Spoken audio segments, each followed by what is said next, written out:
So if you've ever gone sea glass hunting, no doubt you've asked yourself, where does all the sea glass come from, and why is it that some beaches have more sea glass than other beaches?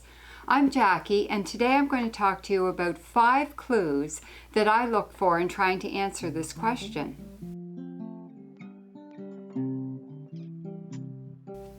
So I've been collecting sea glass for as long as I can remember, and the majority of my sea glass comes from the west shores of Prince Edward Island, and that's only because that's where I spend most of my beach time. We have a cottage there, and in the summertime I go to the beach as much as I can, and I'm always picking up sea glass.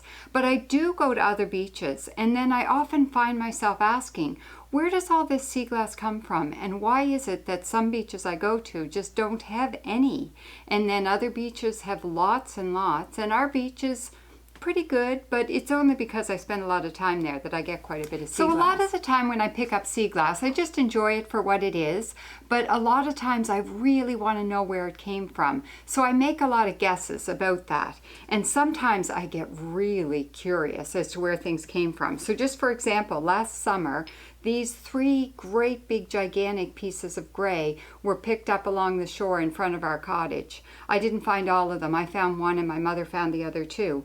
And we were really curious as to what they came from. So stay tuned till the end of the video and I'll tell you my theory on where these 3 pieces came from based on my search for clues trying to answer this question, where does this sea glass come from? So the first clue that I look for is what takes place on land. So you might think that if I'm finding a lot of sea glass in Prince Edward Island, the people are really trashy and they're throwing their garbage out all the time. And that's actually not the case. The litter laws in PEI are really strict and people don't throw a lot of garbage. And along the western shore of PEI, it's not even that populated and there aren't any big garbage dumps. But my parents have told me that years ago, it used to be common practice to just throw your trash over the Cape. And so that might have added some glass to the sea, and which has eventually turned into sea glass. So that might partially answer the question. And sometimes when I hear about particularly good sea glass beaches, you will hear that there have been garbage dumps nearby or there have been glass factories. And sometimes there's glass art is big in the area. So then you get a lot of slag glass that's been thrown into the water. So sometimes looking at what takes place on the land really helps you answer your question as to where the sea glass came from. So the second clue that I look for is what takes place on the water. So Prince Edward Island is an island surrounded by water, and the fishing industry is very active there. And so you'll often get fishermen out on the boat doing their day's work. They have a drink of beer or a drink of pop and they'll toss their bottle over, which I know it's littering, but it's adding glass to the water, which will break up and turn into sea glass and eventually wash on shore. So personally, I don't have a problem with the fact that they're throwing their glass over. The second thing that has taken place in the water in PEI is there's quite a number of shipwrecks. You can get this map of the shipwrecks of Prince Edward Island, and all around the island, back in many years ago, there have been tons of shipwrecks. So a lot of times when I find a particularly strange or interesting piece, I think to myself, I bet you that went down on a ship years and years ago, and now it's eventually washing up onto our beach. So the third clue that I look for is what are the practices in a local area for the use of glass bottles. So in Prince Edward Island in 1973, they banned the use of cans for beer. So you could only sell beer or serve beer in bottles. So that's going to add a whole lot more glass into the system, which will, some of it will eventually make it into the water and turn into sea glass. So I think that's why we get quite a bit of brown sea glass in Prince Edward Island. And then in 1984, that ban expanded to include pop and other drinks. So no matter what you went to get to drink at a store, you could only buy it in glass bottles. There was no cans, no plastic, which was wonderful. So you get a lot more glass introduced into the system. But then in 2007 they changed the law back to allow beer in cans, and then that expanded to pop and other beverages in 2008. So I was thinking, oh, that's going to mean there'll be less glass going into the water, maybe a little less sea glass. Haven't noticed a big difference yet, but the fact that there were no beer or pop or other beverages allowed in anything but glass for all those years has probably added to the amount of glass that's available for sea glass in the long run in Prince Edward Island. So I think that has helped answer the question, why is there a good sea glass in some beaches in Prince Edward Island? So clue number 4 that I look for in trying to figure out whether or not there's going to be good sea glass on a beach is the beach conditions. Because it's been my experience that if you're on a beach that's really sandy and really calm, you don't tend to get as much sea glass. But if you get those beaches that are rocky and gravelly and waves and rugged and you get a whole lot of tossing and turning, you tend to get better sea glass. So I think that helps answer the question a bit. So clue number 5 in figuring out where does this sea glass come from is looking at the sea glass itself and the qualities of it, looking at the color, the shape, any markings, and trying to figure out where did this piece of sea glass come from? What's the source of the bottle? So I'm going to show you a bunch of my sea glass and tell you what I've done to try and figure out where some of this sea glass is coming from. So the majority of the sea glass I get is green and brown and white. So beer bottles, Shipwrecks bottles, poison bottles, medicine bottles, I think is what comes from where the brown comes from. Green, a lot of Mountain Dew and 7-Up bottles.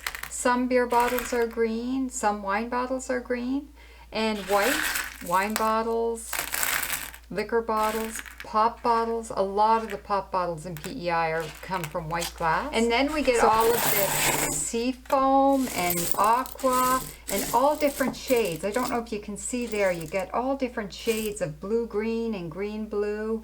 And I think a lot of this comes from liquor bottles and wine bottles and all sorts of different shades. And the shade might depend on how old it is and what bottle it came from. So I find all that stuff really beautiful. So we don't get a ton of blue in PEI, but just to show you the different shades of blue that we do get, we get lots of really light colored blue, and then we get some really dark, deep cobalt blue. And I think the majority of this comes from Noxema bottles, wine bottles, perfume bottles. There's a piece that's obviously from a wine bottle that hasn't been in the water very long. That's one that's not finished, probably needs to be thrown back. So we get our blues, a little bit of a rare find, but I love them. And then we get these opaque pieces of glass that I think are a lot of milk bottles. They call it milk glass, milk bottles, perfume bottles, different jars of things. And I get quite a bit of white as well, and that would be a similar type of thing. And we get our purples and lavenders. I've got some pinks there. I'm not sure what a lot of this came from. I think a lot would be glass from windows or from different bottles. This would be really old glass because they used to add chemicals to glass years and years ago. And if a glass turns purple or pink, you know it's really old glass. And pottery is quite a big thing. I find quite a bit of pottery, and often the markings on pottery can give you some clues as to what it came from. I get quite a bit with coloring on it. Get some of this blue willow pottery, which is pretty cool, and that can be really interesting. So that gives you a few clues. A lot of times the bottle tops give you clues, so you know that's the top of a beer bottle. That's the top of some sort of jug. There's the top of this is pottery, really old jug. Top of like a perfume bottle, that's blue, really cool. And then I get tops like this. And then you get what goes in the top, which are your stoppers. So I've found a few stoppers over the years. I don't have a ton, but you can see here they come in different colors. I have a white one, aqua blue one, a green seafoam one, and one that's somewhat lavender. So those are really cool. Bottle bottoms really tell you a lot about where the sea glass comes from. So if you look at a bottle like this, it says cola on the bottom of it. This one says Shipwrecks on the bottom. This one says patented, I don't even know, but there's different markings on the bottoms which can really give you a lot of clues as to where your glass has come from. And sometimes even the shape, you know, this is kind of the bottom of a more squarish bottom of a bottle of some sort, perfume or something. Red sea glass, we don't get a ton of it, but I'm thinking it comes from the tail lights or particular glassware that used to be red. We don't get much of that at all because there isn't glassware, red glassware wasn't very common in PEI. And then I get some yellows. I get quite a few different shades of yellow. And I'm not even sure where a lot of the yellow comes from. I wish I knew, but you know, anywhere from like a pale green all the way to quite a bright yellow. So those are coming from different, probably different glassware over the years. Pretty obvious right there. Marbles, you know that's coming from a marble. And then sometimes you get markings on the glass. Like here we've got a little bit of a leftover of a 7-Up label that hasn't worn off. That's really old. But you can tell that's green glass from a 7-Up bottle. Very cool. And here's brown glass from a Labatt's dry beer bottle. The label is still quite intact on that one. And then you get things like this. Here's a piece of glass that's not finished. But I had to keep it because it's so interesting. It's a broken part off an insulator. The telephone poles used to always have insulators sitting on the top of them. And then there's bottles like this. This is a bottle with some stripes on it. And that's very familiar to me because I can remember as a little girl drinking pop out of bottles that were shaped like this. And then we get bonfire glass, and you know that's coming from a bonfire when it's been fused and melted in the heat of a fire. And you can even sometimes get pieces like this. This is from 3 different bottles because you've got some green and white and brown all fused together. So you know somebody was partying on the beach one night, threw all their glass into the fire, and it all fused together. So there's all those interesting clues that tell you where glass has come from. And then sometimes you find pieces that you know exactly what they are. I found this little figurine a few years ago and I knew right away that it was a figurine from the Red Rose tea boxes. Little Boy Blue. So my 3 gigantic gray pieces, where did they come from?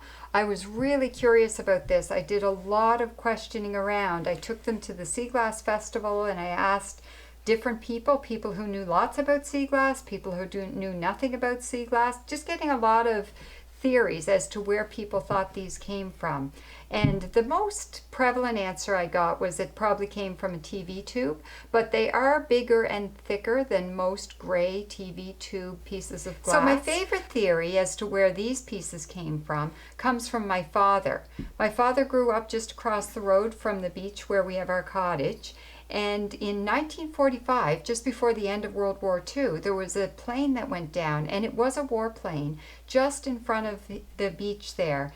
And his theory is that these pieces were from the windshield of that plane that went down. So I think I'm sticking to that story because it just provides a little bit of history to these pieces, and it's really interesting to me that that could have happened, that those pieces would have been in the water all those years and now just recently washed up on shore. So thanks very much for joining me today. I hope you found it really helpful in trying to answer that question that I am sure you have asked yourself many, many times. Where does this sea glass come from? And I hope you find the whole mystery of trying to solve it kind of interesting like I do. So until next time, happy sea glass hunting.